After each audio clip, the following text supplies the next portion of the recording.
जय श्री कृष्णा, राधे राधे। मैं अनिशा यादव भदोही जिला से आप सभी का स्वागत करती हूँ, अभिनंदन करती हूँ। आज हम दोनों देवरानी जेठानी एक बेटी का सुहाग गीत लेकर के आए हैं। अच्छा लगेगा तो लाइक, शेयर और सब्सक्राइब जरूर करिएगा और कमेंट में बताइएगा कि हम दोनों जन का सुहाग गीत कैसा लगा।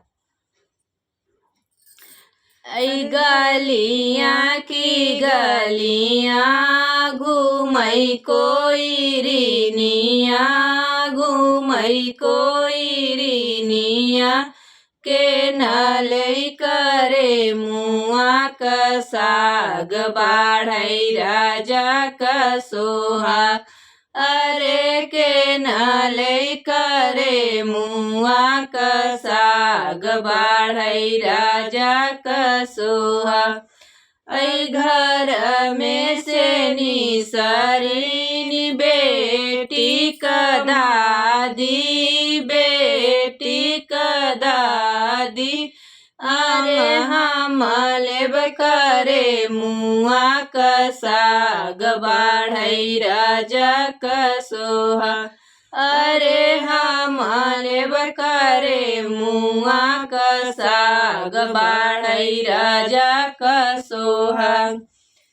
अरे हमारी नातिनिया सयदरई तीन सदुलरई तीन बिना सागे कवरा न खाई बाढ़ई राजा का सोहा। ऐ बिना सागे कवरा न खाई बाढ़ई राजा का सोहा।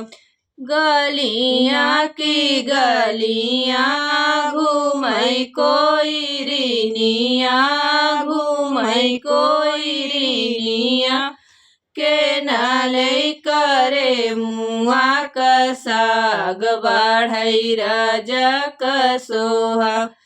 घर में से निसरीनी बेटी कमाई, बेटी कमाई।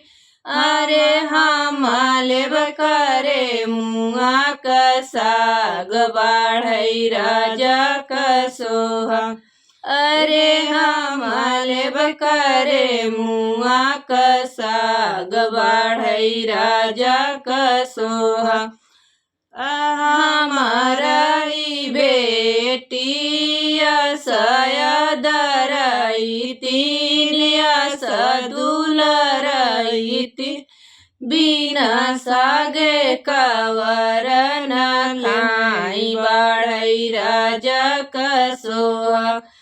बिना सागे कवर न खाई बाढ़ई राजा का सोहा।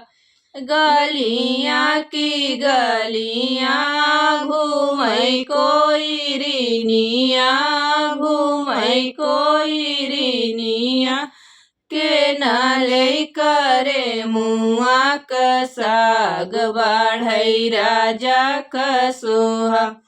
घर में से निसरीनी बेटी का चाची, बेटी का चाची। अरे हम लेब करे मुआ का साग बाढ़ई राजा का सोहा।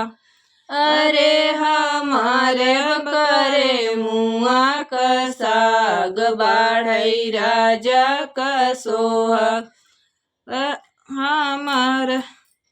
हमारा बेटी सयदरई तीन सदुलरई तीन बिना सागे कवरा न खाई बाढ़ई राजा का सोहा।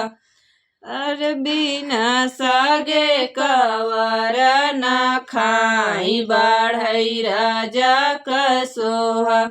गलियाँ की गलियाँ घूमई कोई रीनिया, घूमई कोई रीनिया के नाले करे मुआ क साग बाढ़ई राजा क सोहाग।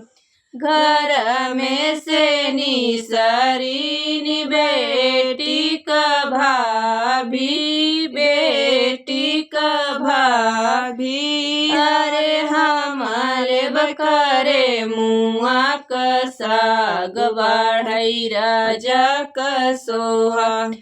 हमारा ही नदिया सयद रही तीन सदुल रही तीन बिना सगे कवर न खाई बाढ़ई राजा क सोहाग।